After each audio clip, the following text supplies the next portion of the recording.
الله الذي تجلى للقلوب بالعظمة واحتجب عن الأبصار بالعزة واقتدر على الأشياء بالقدرة ولا الأبصار تثبت للرؤية ولا الأرهام تبلغ كنها معرفته وتعتق بالعز والبر والجلال وتقدس بالحسن والجمال وتمجد بالحسن والبهاء واستخلص بالنور والضياء والصلاة والسلام على الشجرة النبوية والدوحة الهاشمية التي نرست في الهرم وسبقت في الكرم صاحب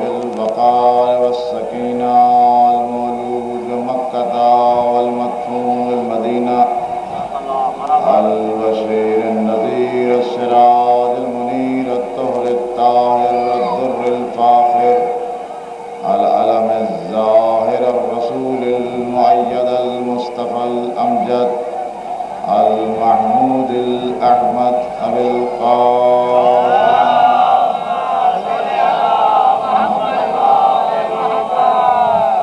وآله الطيبين الطاهرين المعصومين المنتجبين المنتخبين الذين أذهب الله عنه الرجس وطهرهم تطهيرا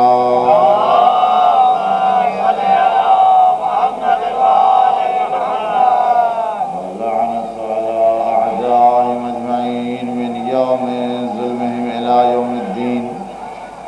أما بعد فقد قال الحكيم في كتاب الكريم يا أيها الذين آمنوا اتقوا الله وكونوا مع الصادقين صلوات الله.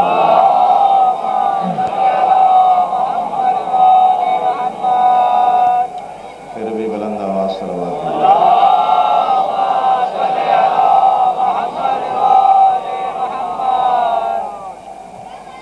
معرفت صادقین کے سلسلے میں آپ کے سامنے گفتگو ہو رہی ہے اور کل گفتگو یہاں تک پہنچی تھی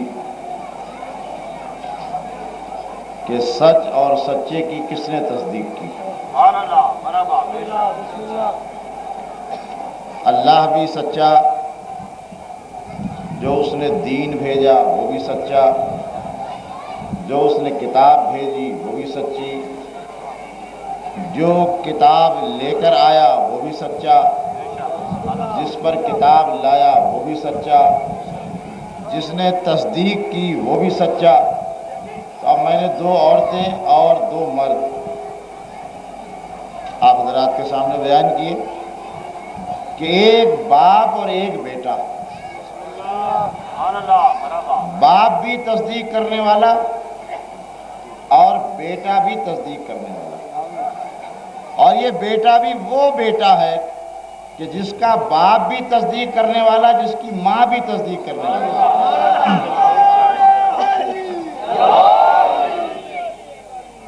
اور جیسا کہ میں نے کل آپ کے سامنے عرض کیا تھا، وہیں سے میں پھر شروع کروں. ایک پہلو کو عرض کرنا ہے کہ حضور نے جو دعوت کی تھی اور لوگوں کو بلایا تھا، اس میں ایک اعلان کیا، اور اعلان میں ایک وعدہ کیا کہ دیکھو جو بھی میری نصرت کرے گا، میں نبی ہو کر وعدہ کرتا ہوں کہ وہ میرے بعد میرا وزیر، خلیفہ اور جانشین ہوگا. تو میں آپ سے پوچھوں، اگر آپ کسی سے وعدہ کریں اور وعدے کو پورا نہ کریں تو لوگ آپ کو کیا کہیں گے؟ اور اتنا بڑا نبی وعدہ کرے. مومن کی شان یہ ہے کہ المؤمن اذا وعد وفا.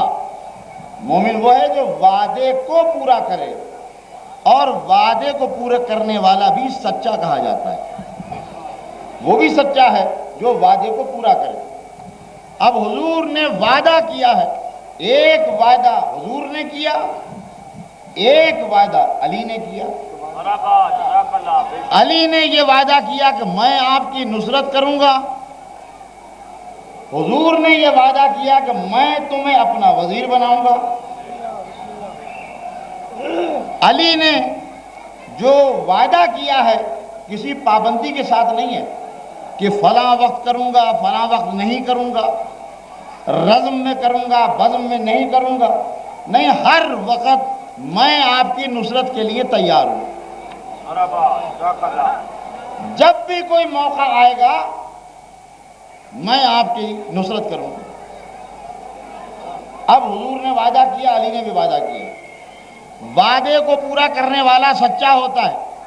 اب مجھے دیکھنا یہ ہے کہ حضور نے اپنے وعدے کو کب پورا کیا اور علی نے اپنے وعدے کو کب پورا کیا۔ یا رسول اللہ آپ نے وعدہ تو کیا، وعدے کو پورا تو کریں۔ اب آئیے، شب ہجرت علی نے وعدہ پورا کر دیا، بھائی لیٹ گئے، بستر رسالت پہ لیٹ گئے، اور لیٹے بھی کس طرح؟ علی بن کر نہیں لیٹے، محمد بن کے لیٹے۔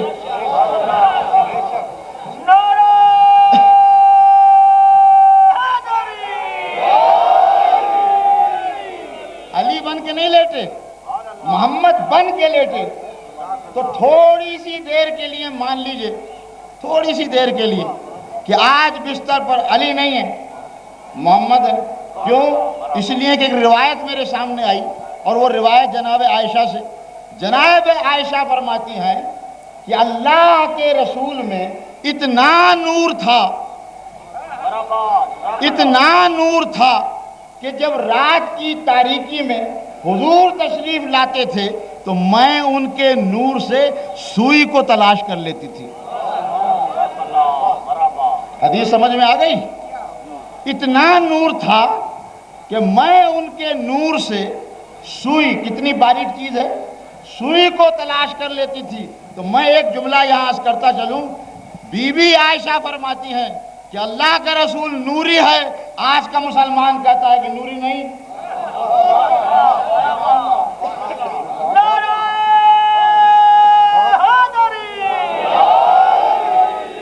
میں کس کی بات کو مانوں؟ بھائی جس کو دنیا صدیقہ کہتی ہے وہ یہ کہتی ہیں کہ اتنا نور تھا کہ رات کی تاریکی میں میں اس نور سے سوئی کو تلاش کرتی تھی۔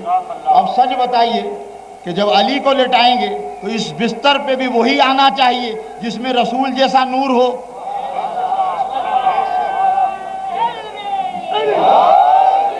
اس لیے کہ اگر رسول جیسا نور نہ ہوگا تو کفار پہچان جائیں گے کہ یہ تو وہ نہیں ہے، لہذا بستر پہ اس کو لٹایا جو رسول جیسا نوری تھا۔ اور پھر کیا کیا؟ دیکھیے، میں آپ کے گھر آتا ہوں اور میں اپنا امامہ بھی آپ کو دے دیتا ہوں، اپنی ابا بھی آپ کو دے دیتا ہوں، اپنے کپڑے بھی آپ کو دے دیتا ہوں، تو میری صورتحال کیا ہوگی؟ بھائی جب سب کچھ میں آپ کو دے دوں گا تو ظاہر ہے کچھ نہ کچھ تو آپ مجھے بھی دیں گے نا۔ بھائی سب کچھ میں نے دے دیا، اب اللہ کے رسول نے کیا کیا؟ اپنا امامہ علی کو دیا، اپنی ابا علی کو دی، اپنی نالین علی کو دی۔ تو بھائی جب دے دی تو پھر کیا کیا؟ علی کا امامہ خود رکھ لیا، بھائی علی کی ابا خود پہن لی، علی کے نالین خود پہن لیے، اور تاریخ میں یہ ملتا ہے کہ خود ساتھ لے کر آئے اور اس جگہ لٹایا جہاں خود لیٹا کرتے تھے۔ علی نے چادر اوڑھی اور لیٹ گئے۔ اب کفار جب آئے اور کفار نے دیکھا تو نور تو اسی طرح نکل رہا تھا کہ جس طرح پیغمبر کے ہاں نکلتا تھا۔ پوری رات کافر پہچان نہ سکا۔ اللہ نے جبریل و ملائکہ سے کہا، جاؤ، میں نے تم دونوں کو ایک دوسرے کا بھائی بنایا ہے کوئی تم میں سے ایک جو دوسرے پہ اپنی جان کو قربان کرے؟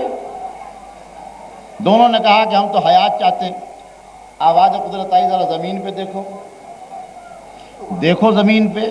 اب جو نگاہ ڈالی تو آواز قدرت آئی، دیکھو آج علی اپنی جان کو اپنے بھائی پہ فدا کر رہا ہے. جاؤ اور جا کر ان کی مدد کرو. یہ تو اللہ کہہ رہا ہے. اب کیا کروں؟ اللہ بھیج رہا ہے. اب دنیا اگر اعتراض کرے تو اللہ پہ کرے. کیوں بھیج رہا ہے؟ جبریل بھی آئے، میکائیل بھی آئے. جبریل دائیں طرف، میکائیل بائیں طرف. اور آنے کے بعد ایک جملہ کہتے ہیں، بخن بخن لکا یبن ابی طالب، مبارک ہو مبارک اے ابو طالب کے بیٹے، اے ابو طالب کے بیٹے، مبارک ہو اے ابو طالب کے بیٹے.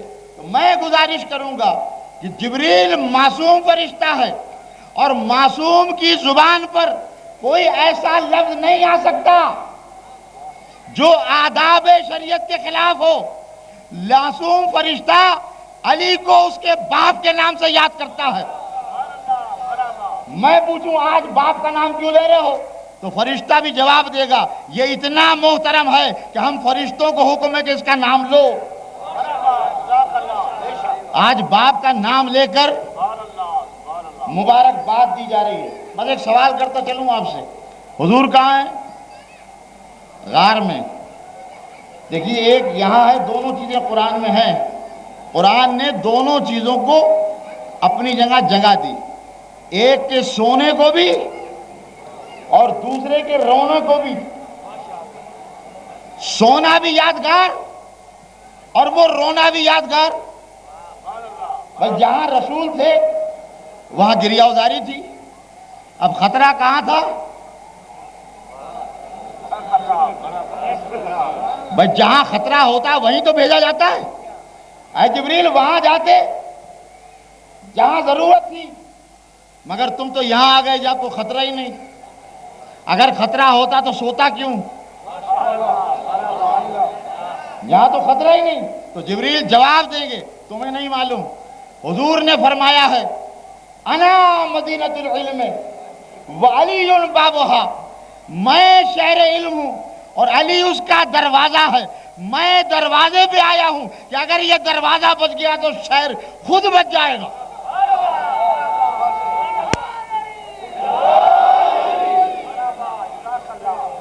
تو جناب یہاں پر جبریل آئے، وہاں گریہ ازاری ہے. دنیا کہتی ہے کہ جناب روئے.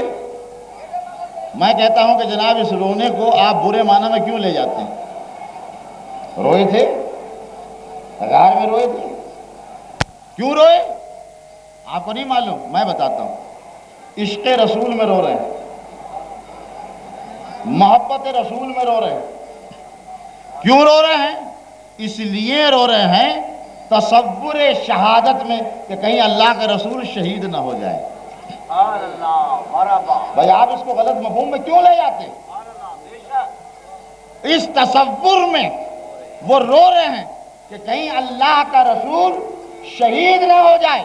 بس ایک جملہ مجھے کہنے دیجئے، تصور شہادت میں رو رہے ہیں. کون؟ مسلمانوں کے عظیم خلیفہ وہ رو رہے ہیں تصور شہادت میں. انہوں نے رو کر دنیا کو ایک درس دیا ہے اور یہ بتایا ہے کہ دیکھو جب تصور شہادت میں رونا بدعت نہیں تو بعد شہادت بدعت کیسے ہوگا؟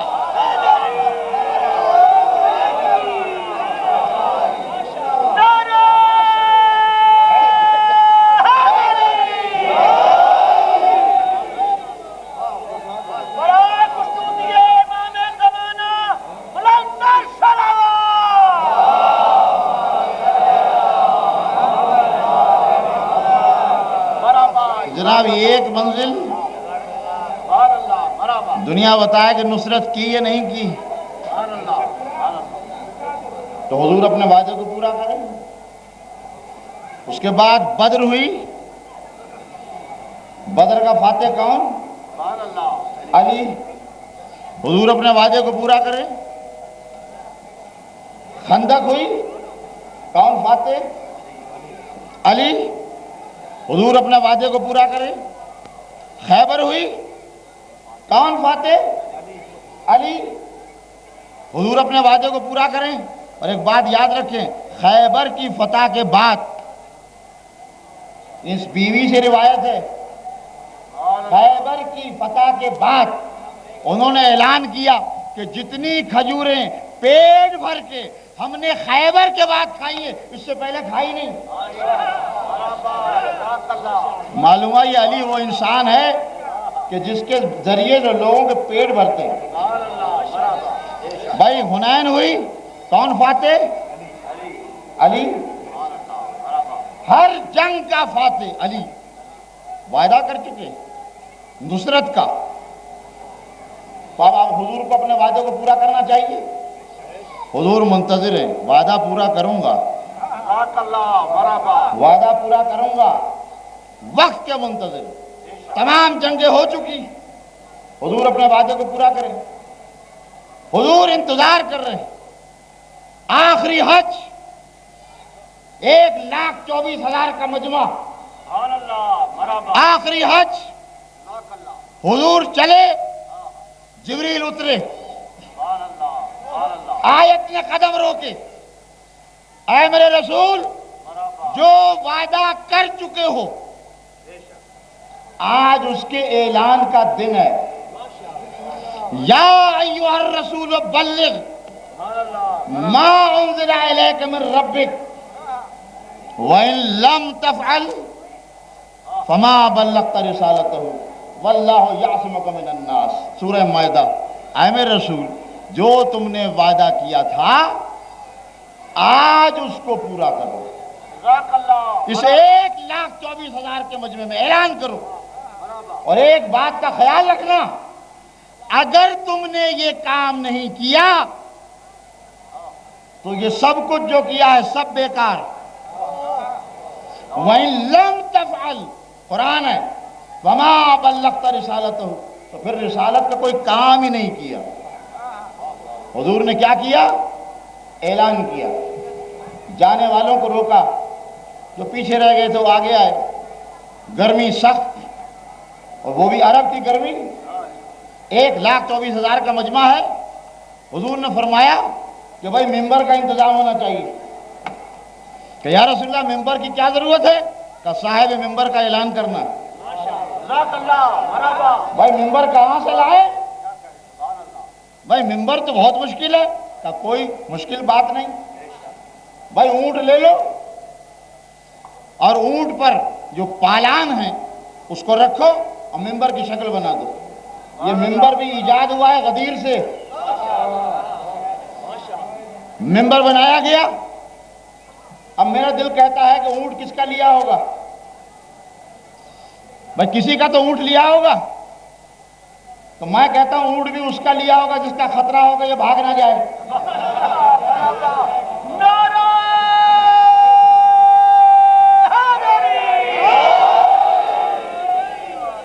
اونٹ لیا، پالان شتر کا ممبر بنایا. اب ممبر پہ خود چڑھے اور چڑھنے کے بعد ایک اعلان کیا، ایھا الناس الست اولیٰ بکم من انفسکم، بتاؤ کیا میں تمہارے نفسوں سے اولیٰ نہیں؟ قالوا بلا، سب نے کہا ہاں آپ ہمارے نفسوں سے اولیٰ ہیں. بھئی یہ سننا تھا. دائیں بازو سے، ہاتھ سے علی کے بازو کو پکڑا اور ایک مرتبہ اوپر اٹھانا شروع کیا. دنیا آج رسول کی طاقت کو بھی دیکھ لے. اتنے بڑے بہادر کو ایک ہاتھ سے اٹھایا، اتنا اٹھایا کہ تاریخ میں ملتا ہے کہ لوگوں نے سفیدی بغل کو دیکھا. اتنا بلند کیا، اور بلند کرنے کے بعد اب اعلان فرماتا ہے ایھا الناس، اب اعلان سن لو، ایک وعدہ کر چکا ہوں، اس سے آج اس وعدے کو پورا کر رہا ہوں کہ من کنت مولا ہو فہذا علی المولا، کہ جس کا میں مولا اس کا یہ علی مولا.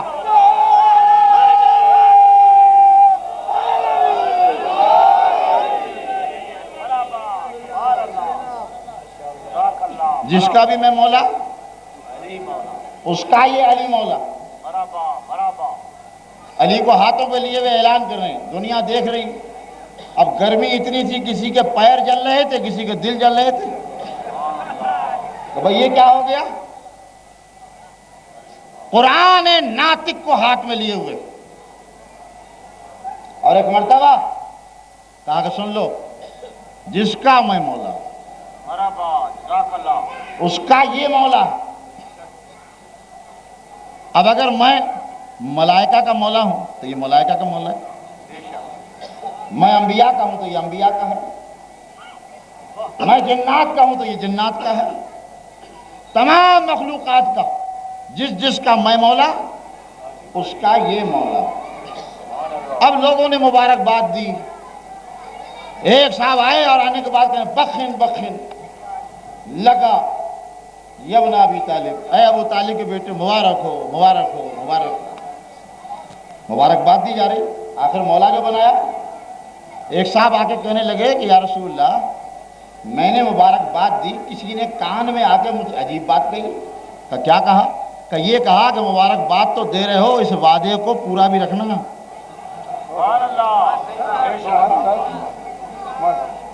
پھر نہ جانا۔ تو حضور نے اپنے وعدے کو پورا کر دیا، اعلان ہو گیا کہ جس کا میں مولا، اس کا یہ علی مولا۔ 1,24,000 کے مجمع میں، اور میں چیلنج کے ساتھ اس منبر پر بیٹھا ہوں، پورے قرآن کو دیکھتے چلے جائیے۔ نماز کا حکم ہے، روزے کا حکم ہے، جہاد کا حکم ہے، زکوٰۃ کا حکم ہے، خمس کا حکم ہے، امر بالمعروف کا حکم ہے، لیکن پورے قرآن میں دیکھتے چلے جائیے، یہ تبلیغ کا لفظ یہ صرف ولایت علی کے لیے آیا ہے۔ پورے قرآن کو آپ دیکھ جائیے کہ تبلیغ کا لفظ آیا ہی ولایت علی کے لیے ہے۔ نماز کے لیے دوسرے انداز سے آیا، وہاں تبلیغ کا لفظ نہیں ہے۔ روزے کے لیے حکم آیا، وہاں تبلیغ کا لفظ نہیں ہے۔ زکوٰۃ کے لیے حکم آیا، وہاں تبلیغ کا لفظ نہیں ہے۔ تبلیغ کا لفظ آیا ہے ولایت علی کے لیے۔ تو اب جہاں جہاں تبلیغ کا لفظ آئے گا، اس سے مراد ہوگی ولایت علی۔ تو اگر کوئی تبلیغی جماعت بن جائے تو اس کا فرض یہ ہے کہ وہ علی کی ولایت کا اعلان کرے۔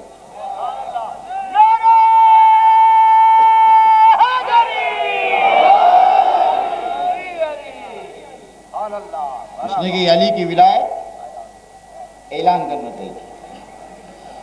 تو جناب علی نے وعدہ کیا تھا نصرت کا، اور اس وعدے کو انہوں نے بھی پورا کیا اور پیغمبر نے پورا کیا۔ آج دنیا کہتی ہے صاحب علی کی عمر تو 13 برس کی تھی، اور 13 برس کا جو بچہ ہے، بچے کا کہیں اسلام قابل قبول ہے؟ بچے کا ایمان بھی کہیں قابل قبول ہے؟ تو حضور کی حدیث سناؤں، حضور فرماتے ہیں کہ کل مولود یولد علی فطرت الاسلام، جو بھی بچہ پیدا ہوتا ہے وہ فطرتاً اسلام پر ہوتا ہے۔ کل مولود یولد علی فطرت الاسلام، جو بھی بچہ پیدا ہوتا ہے وہ اسلام کی فطرت پہ ہوتا ہے۔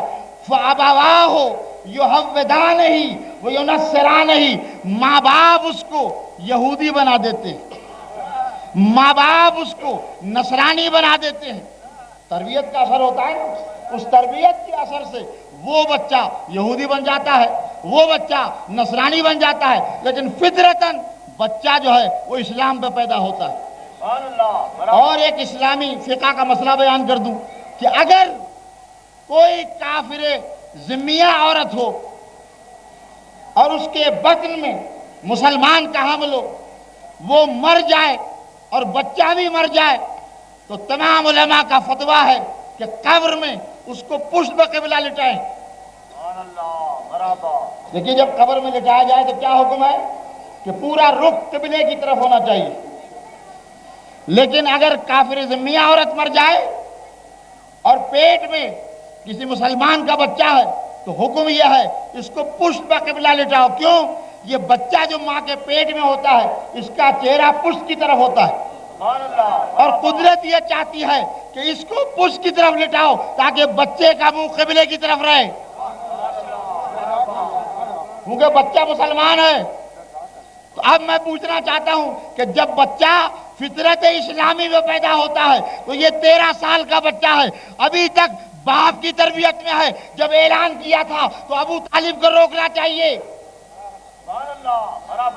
کہ بیٹا تم کیوں اعلان کر رہے ہو، لیکن ابو طالب خاموش ہیں۔ ان کا خاموش رہنا دلیل ہے کہ وہ خود بھی سمجھتے ہیں مسلمان کا بچہ ہے۔ اب آئیے ذرا قرآن دیکھیں کہ بچہ جو ہے ثواب و عقاب اس پر ہوتا ہے نہیں ہوتا۔ سورہ کہف جناب موسیٰ اور جناب خضر دونوں جا رہے ہیں، ایک مقام پہ پہنچے، ایک بچہ جا رہا تھا۔ جناب خضر نے کیا کیا؟ اذا لقی غلام فقتلہ، آپ نے اس کو قتل کر دیا۔ جناب موسیٰ نے فرمایا اقتلت نفسا بغیر نفس، اقتلت نفسا زکیۃ بغیر نفس، ارے اس کو آپ نے بے جرم مار ڈالا، کیوں مارا اس کو؟ تو جناب خضر نے جواب دیا اما الغلام فکان ابواہ مومنین، دیکھو اس بچے کے ماں باپ مومنین میں سے ہیں، فخشینا یرحقما طغیانا و کفرا، مجھے یہ ڈر تھا کہیں ایسا نہ ہو یہ بڑے ہو کر یہ بچہ اپنے ماں باپ کو کہیں کافر نہ بنا دے، یا ماں باپ اس کی محبت میں کافر نہ ہو جائیں۔ اب آپ سے پوچھنا چاہتا ہوں یہ بچہ ہے، قرآن میں اس کا ذکر ہے، تو اگر بچے پہ تکلیف نہیں ہے تو اس پر ثواب و عقاب کیوں ہے؟ اس پر عقاب کیوں ہے؟ اس پر سزا کیوں ہے؟ یہ تو بچہ ہے۔ تو معلوم ہوا کہ بچے پہ ثواب بھی ہے، بچے پہ عقاب بھی ہے۔ تو جب اس بچے پہ عقاب ہو سکتا ہے تو ثواب بھی ہو سکتا ہے۔ تو معلوم ہوا کہ بچے کی بات قابل قبول ہے۔ تو اگر علی ابن ابی طالب نے اقرار کیا ہے تو یہ اسلام قابل قبول ہے۔ اور حضرت امام محمد باقر علیہ السلام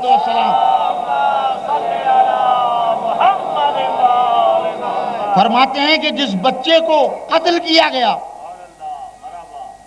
اللہ نے ان کے ماں باپ کو ایک لڑکی عطا کی، اور اس لڑکی کی نسل سے 70 انبیاء دیے۔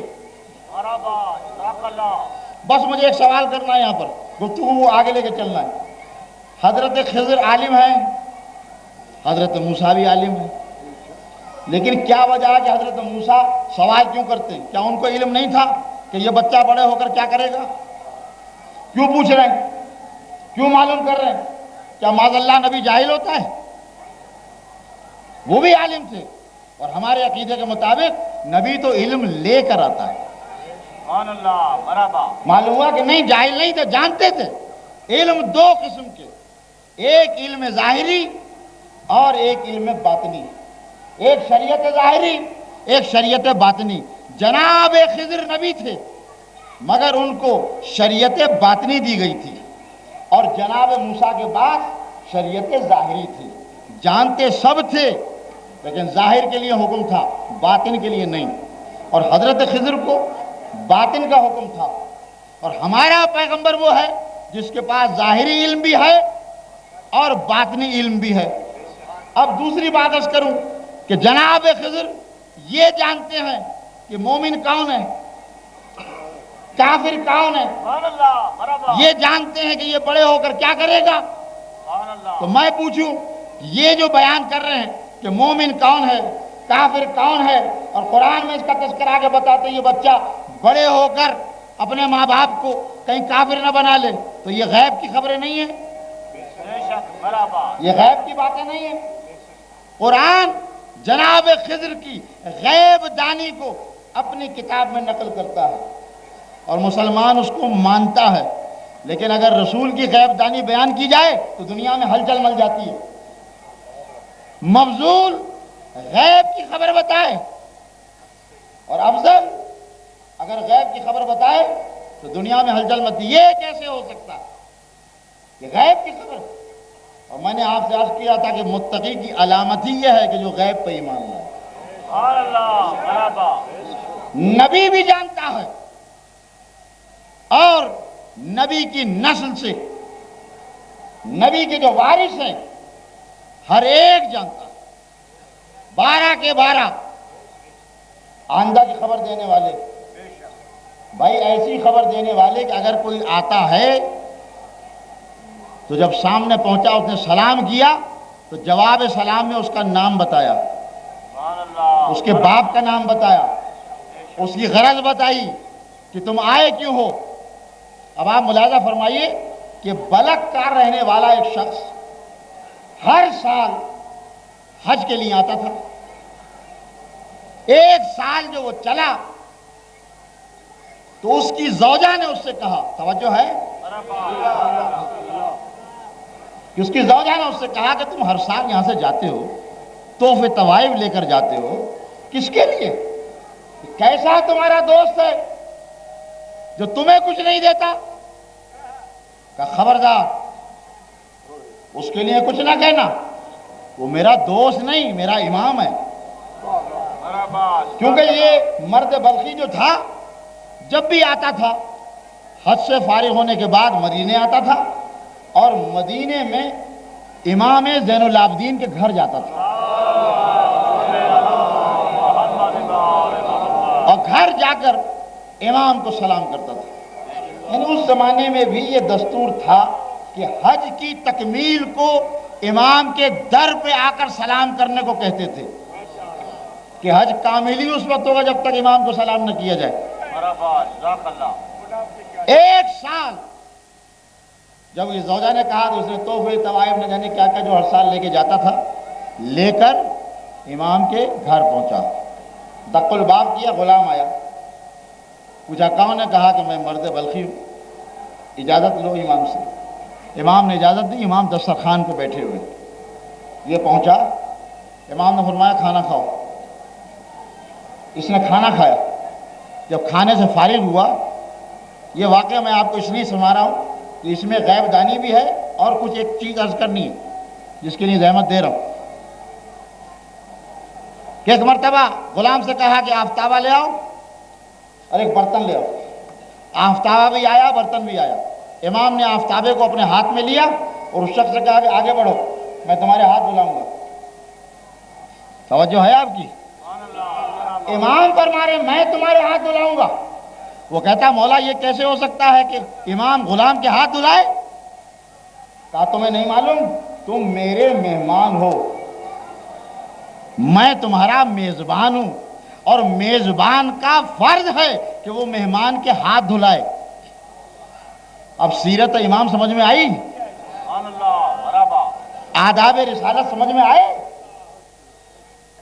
آج تو مہمان دور بیٹھا رہتا ہے، بتا دیتا ہے وہ بیسن موجود ہے، خود جا کے ہاتھ دھو لو. امام نے ادب سکھایا کہ دیکھو آؤ میں تمہارے ہاتھ دھلاؤں گا. اس نے کہا یہ نہیں ہو سکتا، یہ ہو ہی نہیں سکتا. اچھا امام نے کہا ٹھیک ہے تم پانی ڈال دو. اس نے پانی ڈالا، تشت رکھا ہوا ہے، پانی جو تشت میں گرا ایک سل سے تشت پانی سے بھر گیا. امام نے فرمایا کیا ہے اس میں؟ کہا کہ اس کے اندر پانی. کہا آپ نے غور سے دیکھا. اب جو غور سے دیکھا کہ مولا نصف تشت موتیوں سے بھرا ہوا ہے. آپ نے فرمایا اور پانی ڈالا. اس نے اور پانی ڈالا، اب تشت آدھا بھر گیا. آپ نے فرمایا غور سے دیکھ اب کیا ہے؟ کہ نیچے موتی ہے اوپر پانی ہے. اب ہمیں غور سے دیکھ. کہ مولا نیچے موتی ہیں اوپر یاقوت سرخ ہیں. کہ اور پانی ڈال. اس نے اور پانی ڈالا، اب تشت بھر گیا. اب فرمایا غور سے دیکھ. کہ مولا نیچے موتی ہیں اوپر یاقوت سرخ ہیں. کہ غور سے تو دیکھ. اب جو دیکھا تو موتی تھے، یاقوت سرخ اور ایک چیز اور تھی. امام نے فرمایا زمرد تھے. امام نے فرمایا چادر ہے؟ کہاں چادر ہے؟ کہ بچھاؤ اس کو. چادر بچھائی. کہا اس تشت کو الٹ دو. بس جملہ سنیے جس کے لیے زحمت دی میں نے آپ کو. اس تشت کو الٹ دو اور جب پلٹ کر اپنے گھر جانا تو اپنی زوجہ کو ہماری طرف سے تحفہ دے دینا.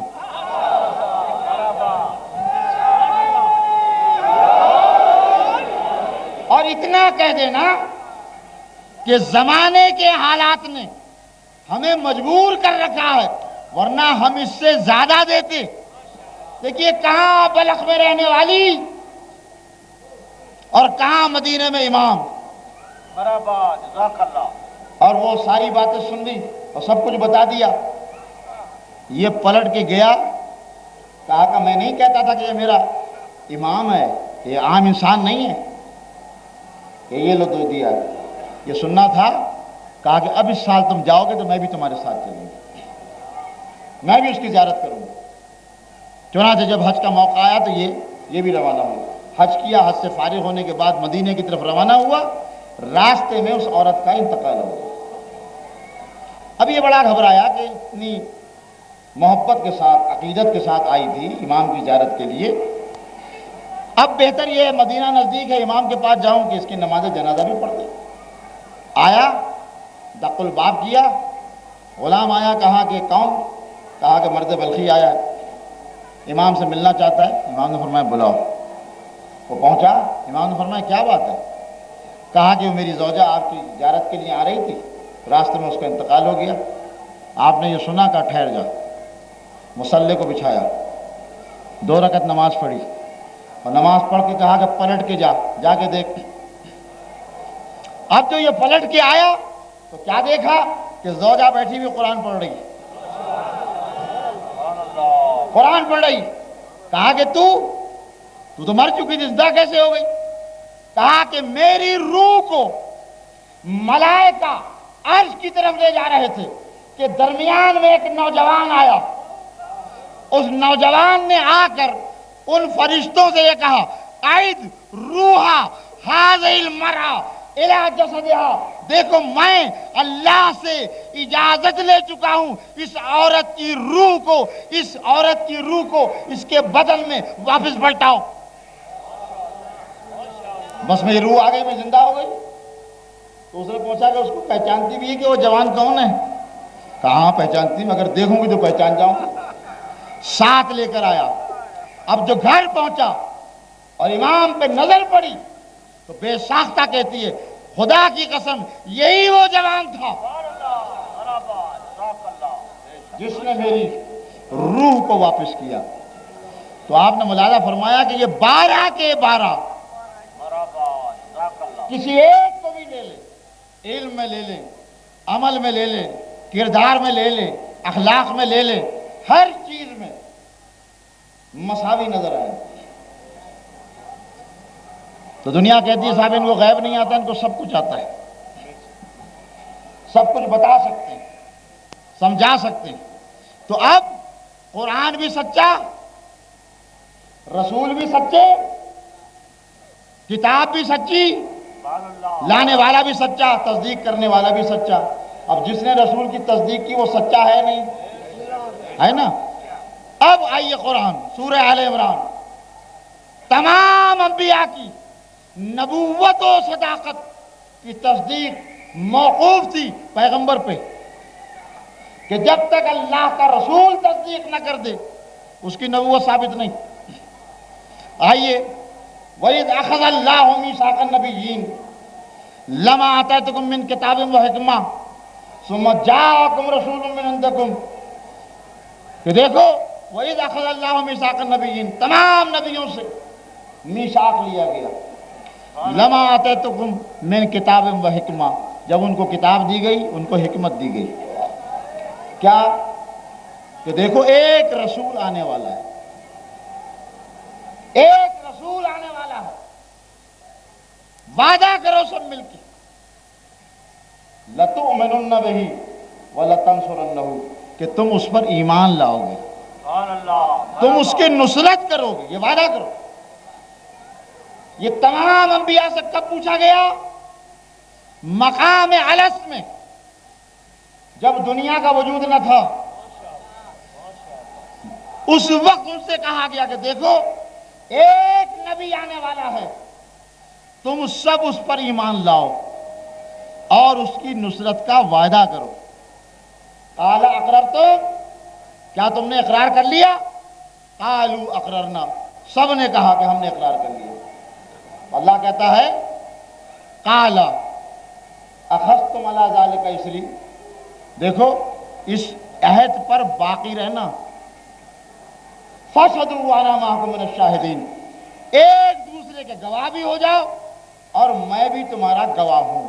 سبحان اللہ۔ بس ایک سوال کرنا چاہتا ہوں، ابھی دنیا نہیں، آسمان نہیں، زمین نہیں، کائنات نہیں، الس میں مقام انبیاء پر انبیاء سے سوال کیا جا رہا ہے، ایک رسول آنے والا ہے، تم اس پر ایمان لانے کا وعدہ کرو، اس کی نصرت کا وعدہ کرو۔ تو میں پوچھنا چاہتا ہوں کہ 40 سال کے بعد کون نبی ہوا؟ یہ تو اس وقت پوچھا جا رہا ہے جبکہ کچھ بھی نہ تھا، کہ ایک نبی آنے والا ہے، انبیاء سے کہا جا رہا ہے ایک نبی آنے والا ہے، اس پر ایمان لانے کا وعدہ کرو، نصرت کا وعدہ کرو۔ اچھا دیکھیے، ایمان کے لیے تو ضروری نہیں ہے، پہلے بھی لایا جا سکتا ہے، بعد میں بھی لایا جا سکتا ہے، لیکن نصرت کے لیے ضرورت ہے کہ نصرت اس وقت ہوگی جب وہ سامنے خود موجود ہو۔ اب حضرت آدم آئے، وہ نبی نہیں آیا، تو جو وعدہ پورا کیا تھا وہ وعدہ عزم کی صورت میں رہ گیا۔ ایمان تو لا چکے، لیکن نصرت کا جو وعدہ کیا تھا وہ عزم کی صورت میں رہ گیا۔ اب حضرت نوح آئے، وہ نبی نہیں آیا، تو حضرت نوح کا نصرت کا وعدہ جو ہے وہ عزم کی صورت میں رہ گیا۔ کیا کریں، نبی نہیں آیا۔ حضرت ابراہیم آئے، وہ نبی نہیں آیا، تو حضرت ابراہیم کا وعدہ عزم کی صورت میں رہ گیا۔ تمام انبیاء آتے رہے مگر وہ نہیں آیا، تو تمام نبیوں کا وعدہ عزم کی صورت میں رہ گیا۔ وعدوں کو پورا کرنا ہی نہیں کرنا، آخر نصرت کا وعدہ کیا ہے۔ اب آئے حضرت عیسیٰ، عیسیٰ کے دور میں بھی نہیں آئے، حضرت عیسیٰ کا وعدہ بھی عزم کی صورت میں رہ گیا۔ اب حضور آ گئے، تو بتائیے حضرت عیسیٰ کو آنا چاہیے یا نہیں؟ سبحان اللہ، برابر۔ میں آپ سے پوچھنا چاہتا ہوں، اب حضرت عیسیٰ تمام انبیاء کے نمائندے ہیں، بھائی حضور آ گئے، یہی تو وعدہ تھا نا کہ اس پر ایمان لانا ہے اور اس کی نصرت کا وعدہ کرو۔ ایمان تو لا چکے، ٹھیک ہے، اس زمانے میں نبی نہیں آیا تھا، اب تو نبی آ گیا، آ جاؤ کرو اس کی نصرت۔ جناب عیسیٰ نہیں آتے،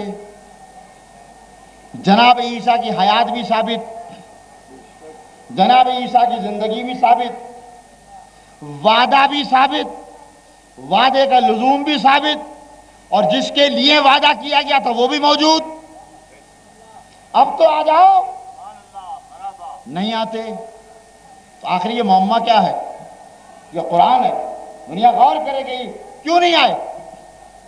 اچھا جناب پیغمبر اسلام چلے گئے، اب تو آ جانا چاہیے، سبحان اللہ، برابر۔ پھر بھی نہیں آتے۔ اتنی جنگیں ہوئی، بھائی کسی جنگ میں آ کے مدد کریں، مگر نہیں آتے۔ مجھے تو یہ ملتا ہے کہ اللہ نے فرشتے بھیج دیے، فرشتے آئے مدد کرنے کے لیے، مگر حضرت عیسیٰ نہیں آتے۔ معلوم ہوا کہ رسالت ابھی ختم نہیں ہوئی، ابھی رسالت ختم نہیں ہوئی۔ توجہ چاہتا ہوں، ایک منزل کی طرف آپ کو لے کے چل رہا ہوں جس کے لیے زحمت دی، گھبرائے تو نہیں آپ حضرات؟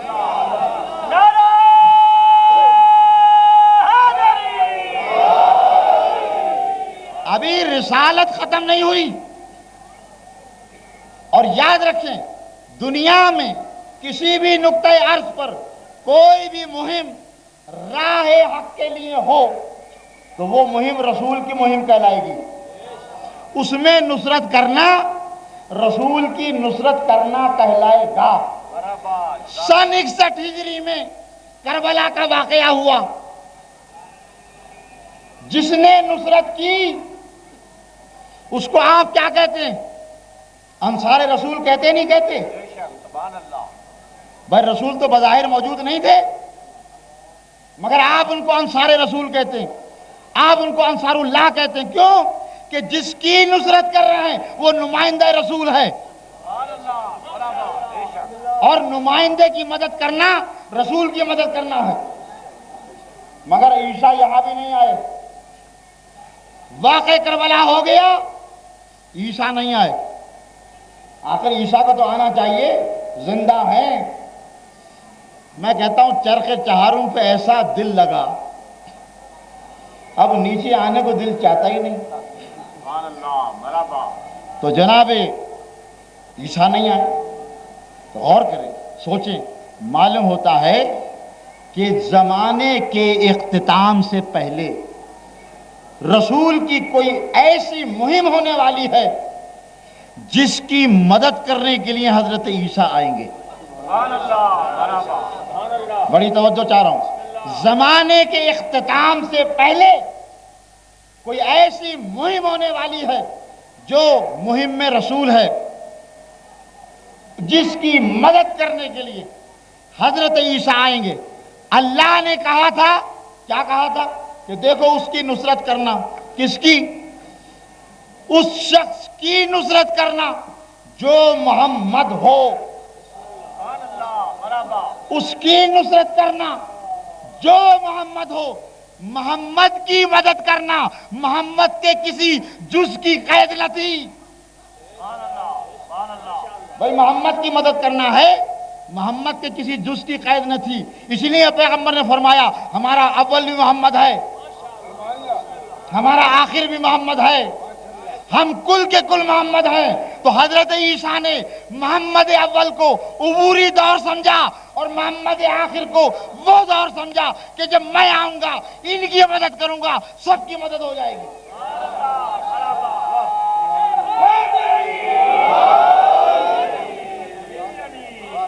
کیونکہ ان کی مدد کرنا رسول کی مدد کرنا ہے.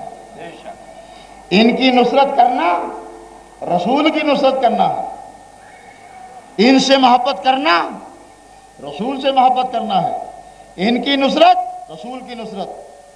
ان سے جنگ رسول سے جنگ، اور ان سے صلح رسول سے صلح. اب جناب ایک بہت بڑے مورخ اپنی کتاب میں مدارج النبوت میں لکھتے ہیں، اور سر الشہادتین میں بھی نام بھی ہے سر الشہادتین، دو شہادتوں کا راز. سبحان اللہ مرحبا. عبدالحق محقی دہلوی وہ لکھتے ہیں کہ اللہ نے اپنے رسول کو سارے صفات دیے، مگر ایک صفت ایسی تھی جو رسول کے لیے رہ جاتی تھی، وہ تھی صفت شہادت، کہ کہیں میرا رسول شہادت سے نہ رہ جائے. اس لیے اللہ نے اس رسول کو دو بیٹے دیے، سبحان اللہ. ایک حسن کی صورت میں، ایک حسین کی صورت میں. ایک کی شہادت کو سری رکھا، ایک کی شہادت کو جہری رکھا، یعنی ایک کی زہر کے ذریعے سے، ایک کی تلوار کے ذریعے سے. شہادت دو حصوں میں تقسیم ہو گئی، شہادت سری اور شہادت جہری. ان دونوں نواسوں نے شہادت دے کر اپنے رسول کو، اپنے نانا کو شہادت کا اعزاز دلایا. مرحبا. جزاک اللہ. اب ان کی شہادت رسول کی شہادت ہے، چاہے شہادت جہری ہو چاہے شہادت سری ہو. بھائی جملہ کہنا چاہتا ہوں، اب بتائے دنیا کہ حسن کی شہادت رسول کی شہادت، حسین کی شہادت رسول کی شہادت. تو اب دنیا سے پوچھنا چاہتا ہوں کہ یہ بتاؤ کہ حسن کا قاتل کس کا قاتل؟ حسین کا قاتل کس کا قاتل؟ رسول کا قاتل. تو اب حسین نے بھی شہادت دی، حسن نے بھی شہادت دی، اور شہادت کے اعزاز رسول کو دلایا. ایک نے جنگ اور ایک کے ساتھ سلو. دنیا کہتی ہے کہ انہوں نے سلو کی، انہوں نے جنگ کی، لیکن میں یہ کہتا ہوں کہ نہ انہوں نے جنگ کی نہ انہوں نے سلو کی، بلکہ ان سے سلو کی گئی ان سے جنگ کی گئی ہے۔ بے شک مجھے دنیا بتائے کہ وہ کاغذ جو لایا گیا تھا وہ کس نے بھیجا تھا؟ امام حسن نے بھیجا تھا یا ادھر سے آیا تھا؟ تاریخ میں ملتا ہے ادھر سے آیا تھا۔ جب ادھر سے آیا تھا تو ابتدا کہاں سے ہوئی؟ کہا کہ اس پر جو دل چاہے لکھ دیجئے۔ آج دنیا اعتراض کرتی ہے صلح امام حسن پہ، تو اگر اعتراض ہے تو یاد رکھو ان کی صلح پیغمبر کی صلح ہے، تو پھر پیغمبر کی صلح میں بھی اعتراض کرو کہ صلح حدیبیہ میں پیغمبر نے کیوں صلح کی؟ اگر پیغمبر کی صلح آپ تسلیم کرتے ہو تو یہ صلح بھی تسلیم کرو۔ سبحان اللہ مرحبا ایک اعتراض اور ہوتا ہے، امام حسن علیہ السلام بڑے نواسے، اور یہ وہ آپ کے پسند ہیں کہ جناب فاطمہ سلام اللہ علیہا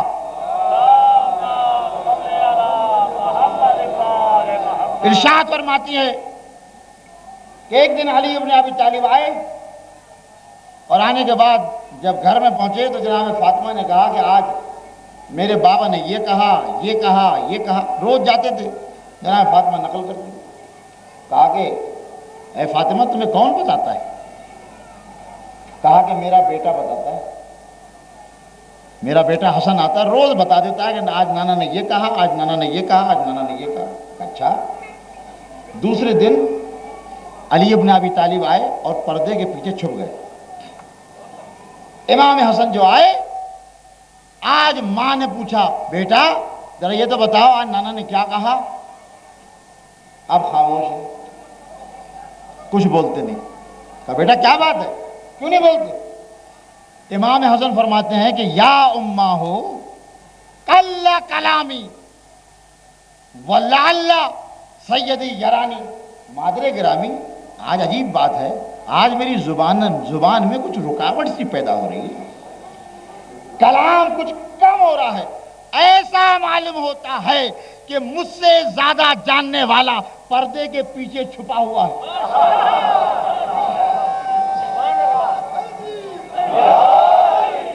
ایک مرتبہ علی ابن طالب باہر آ گئے، گلے سے لگایا اور کہا کیوں نہ آخر میرا بیٹا ہے۔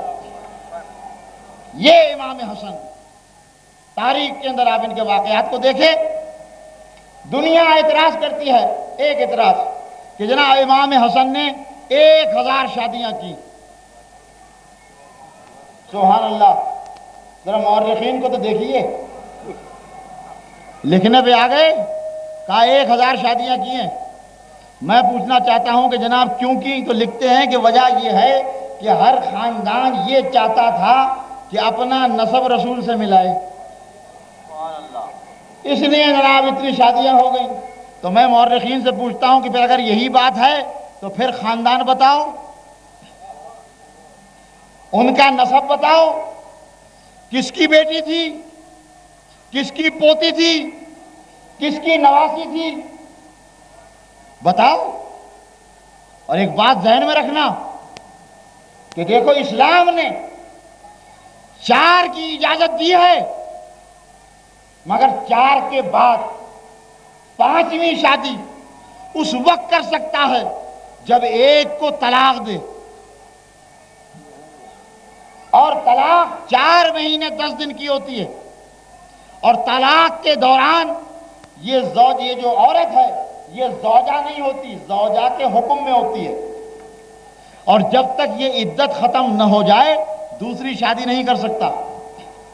تو ایک وقت میں ایک دن میں 4 شادیاں تو کر سکتا ہے، لیکن 5ویں اس وقت کرے گا جب ایک کو طلاق دے، اور طلاق کی مدت 4 مہینے 10 دن، جب عدت ختم ہو جائے تو آپ شادی کر سکتے ہیں۔ یہ شریعت اسلامی کا حکم ہے۔ پھر سمجھا دوں، 4 شادیوں کی اجازت، لیکن 5ویں شادی کب کر سکتا ہے؟ جب ایک عورت کو طلاق دے، وہ عدہ رکھے 4 مہینے 10 دن، عدے کے دوران بھی شادی نہیں کر سکتا 5ویں، کیونکہ وہ زوجہ کے حکم میں ہے۔ تو امام حسن نے 23 برس کی عمر میں شادی کی، 45 سال آپ کی عمر، بعض روایت میں 47 سال، 23 سال کی زندگی میں جو آپ نے تعداد بتائی ہے، اس تعداد کے لحاظ سے میں نے جو حساب بتایا ہے 350 برس چاہیے۔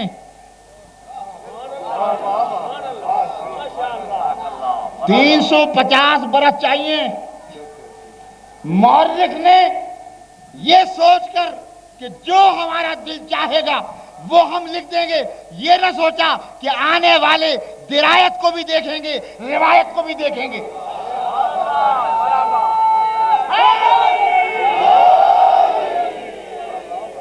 روایت کو عقل کی ترازو میں تولیں گے۔ ارے سارے الزام اہل بیت کے لیے،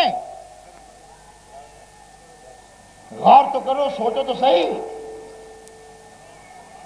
یاد رکھو یہ سب غلط ہے۔ یہ وہ امام تھا،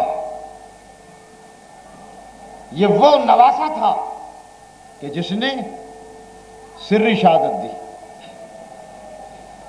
اور تاریخ کا یہ وہ واحد مظلوم ہے۔ آج تک آپ نے سنا ہے کہ کسی کا جنازہ قبرستان سے واپس آیا ہو؟ کوئی تاریخ آپ مجھے بتا دیجیے۔ کبھی آج تک یہ واقعہ نہیں ہوا کہ کسی کا جنازہ قبرستان سے واپس آیا، لیکن یہ وہ نواسہ ہے کہ جس کا جنازہ واپس آیا، لے کے گئے حضور کے پہلو میں دفن کرنے کے لیے، دفن ہونے نہیں دیا، اور صرف خالی جنازہ نہیں آیا بلکہ اس جنازے پہ اتنی تیروں کی بارش ہوئی ہے، اور یہ جب جنازہ آیا ہے آپ اندازہ کریں، جس گھر سے جنازہ جاتا ہے وہاں ماں بھی ہوتی ہیں، بیٹیاں بھی ہوتی ہیں، بہنیں بھی ہوتی ہیں۔ جس گھر میں جناب زینب ہو، جس گھر میں جناب ام کلثوم ہو، اور بھائی کا جنازہ واپس آ جائے، دل میں کیا گزری ہوگی؟ اور یہ امام حسن جب آخری وقت ہوا، آپ کو زہر دیا گیا، اور روایات میں موجود ہے ایک تشت لایا گیا، اس تشت میں 72 ٹکڑے جگر کے نکلے، 72 ٹکڑے جگر کے نکلے۔ میرا دل کہتا ہے کہ شاید مولا یہ کہنا چاہتے ہوں۔ امام حسین قریب بیٹھے ہوئے، کہا بھیا میں کربلا میں تو نہیں ہوں گا، لیکن اگر ہوتا تو اپنی قربانی ضرور دیتا، لیکن یہ 72 جگر کے ٹکڑے دیکھ رہے ہیں۔ ایک مرتبہ ایک چھوٹا سا بچہ آیا، امام بیٹھے ہوئے، ایک بچہ آیا، امام حسن نے قریب بلایا، اور بلانے کے بعد اس بچے کے بازو پر ایک تعویذ باندھ دیا، اور تعویذ باندھ کے بچے کی ماں کو بلایا، اور بچے سے بھی کہا کہ دیکھو بیٹا، یہ تعویذ میں تمہارے باندھ رہا ہوں، اس تعویذ کو ایسے مت کھولنا، جب کوئی خاص وقت آ جائے، اہم مصیبت میں مبتلا ہو، اس تعویذ کو کھول دینا۔ عزادارو، جانتے ہیں بچہ کون ہے؟ یہ یتیم بچہ ہے، اور حسین کو بڑا پیار تھا اس بچے سے، بڑی محبت کرتے تھے اس بچے سے۔ شب عاشور جب آپ نے تقریر کیا ہے تو ایک مرتبہ اسی بچے سے پوچھا کہ جب شہداء کی فہرست کو آپ نے گنوانا شروع کیا تو آپ نے سب کے نام لیے، اس بچے کا نام نہیں لیا۔ ایک چھوٹا سا بچہ کھڑا ہو گیا، کچیا جان کیا فہرست شہداء میں ہمارا نام نہیں ہے؟ امام نے کوئی جواب نہیں دیا، ایک سوال کیا، یا بنیا کیف عندک الموت، اے بیٹا یہ بتاؤ تم موت کو کیسا سمجھتے؟ جس بچے نے جو اعلیٰ من الاصل، جیزان شہد سے زیادہ شیریں سمجھتا ہوں۔ رات بھر یہ بچہ بے چین ہے، کہ مجھے چچا نے نہیں بتایا کہ فہرست میں میرا نام ہے کہ نہیں۔ شب عاشور ام فروا قاسم کے سر کو زانوں پہ رکھے ہوئے کہتی ہیں بیٹا قاسم ایک بات کا خیال رکھنا، کل اپنی جان کو اپنے چچا پہ قربان کرنا ہے۔ دیکھو مجھے سیدہ کے سامنے سرخرو ہونا، تو کہا کہ اماں میں کیا کروں، چچا جان بتاتا ہی نہیں کہ فہرست میں میرا نام ہے کہ نہیں۔ صبح ہوئی پھر آئے، کہا چچا فہرست میں میرا نام ہے؟ امام نے کوئی جواب نہیں دیا۔ اللہ اللہ اتنی محبت کرتے تھے جناب قاسم سے، اور حسین سوچتے ہوں گے یہ یتیم بچہ، یہ وہ بچہ تھا کہ جس پہ اتنی کم عمر تھی کہ عرب میں اتنے بچوں کی ذرائع بھی نہیں ہوتی تھی۔ ایک مرتبہ گھبرا کے جناب عباس کے قریب آئے اور کچیا جان ذرا آپ معلوم کر لیں، کیا بیٹا کیا ہمارا شہیدوں میں نام نہیں ہے؟ جناب عباس نے فرمایا کہ بیٹا، جناب عباس بھی جواب نہیں دیتے، کہتے بیٹا کل بہادری کا دن ہے، کل اپنے جوہر دکھانے شجاعت کے۔ ایک مرتبہ قاسم نے انگڑائی لی اور کہا چچا جان اجازت تو دلوائیے، پھر دیکھیے گا میں کتنا بہادر ہوں۔ صبح ہوئی، جتنا جو آتا تھا، جو شہید آیا پہلے قاسم آتے تھے کہ چچا جان مجھے اجازت دیجیے، امام خاموش ہو جاتے تھے۔ آخر میں جناب قاسم نے دیکھا اجازت نہیں دیتے۔ میں نے تاریخ کربلا پڑھی ہے، آپ کی نظر میں بھی ہوگی، ہر ایک کو امام نے بتایا ہے کہ فہرست میں تمہارا نام موجود ہے، حتیٰ کہ جناب علی اصغر کے کان میں کہا کہ تمہارا فہرست شہداء میں نام ہے، لیکن قاسم سے نہیں کہتے، نہیں کہتے۔ آئے پشت خیمہ سے لگ کے بیٹھ گئے۔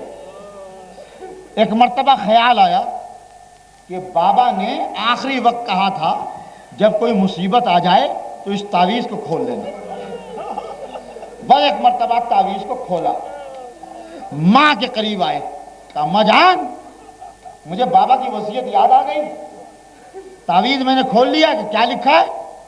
اس تعویذ میں لکھا تھا بیٹا قاسم کربلا میں موجود نہ ہوں گا، میں موجود نہ ہوں گا، لیکن بیٹا میری طرف سے تم اپنی جان کو میرے بھائی پہ قربان کر دینا۔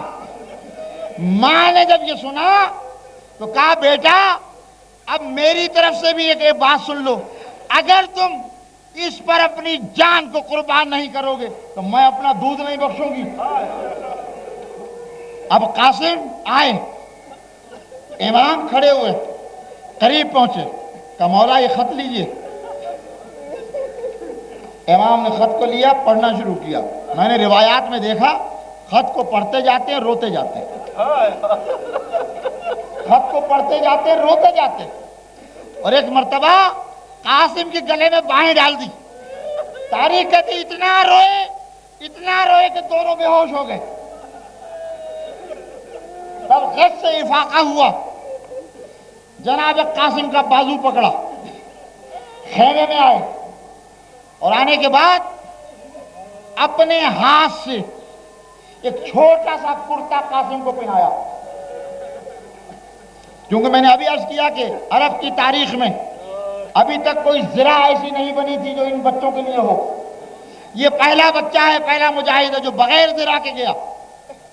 پھر اس کے بعد کیا کیا؟ آپ کو معلوم ہے کہ جب کوئی مر جاتا ہے تو اس کی امامہ باندھا جاتا ہے، اور امامے میں دو حصے نکالے جاتے ہیں، ایک دائیں طرف ایک بائیں طرف۔ امام نے قاسم کے سر پہ امامہ باندھا، ایک حصہ دائیں طرف نکال دیا، ایک حصہ بائیں طرف نکال دیا۔ بس میرا دل کہتا ہے کہ دنیا والوں، دنیا میں لوگوں کو مرنے کے بعد کفن دیا جاتا ہے۔ ارے یہ وہ قاسم ہیں جن کی زندگی میں حسین کفن دے رہے ہیں، اور جب باہر آئے تو بخدا قاسم خود گھوڑے پہ سوار نہیں ہو سکتے تھے، امام نے خود سوار کیا اور ایک مرتبہ قاسم کو رخصت کیا. میں نے روایات میں دیکھا کہ قاسم کو جب رخصت کیا حسین زار زار رو رہے تھے اور یہ کہتے جاتے تھے اے بھائی حسن اگر تم نہ کہتے تو میں کبھی نہ بھیجتا مگر تمہارا حکم ہے کیا کروں. بھیجا. بلند مقام پہ کھڑے ہو گئے جنگ دیکھ رہے ہیں اپنے بھتیجے کی. ایک مرتبہ گھبرا کے خیمے میں آئے اور جناب زینب کو پکار کے کہا ام فروا کہاں ہیں؟ بلا ام فروا کو. ام فروا آئیں بھابھی آپ ایسا کریں کمرے میں چلی جائیں مصلی بچھائیں بالوں کو کھول دیں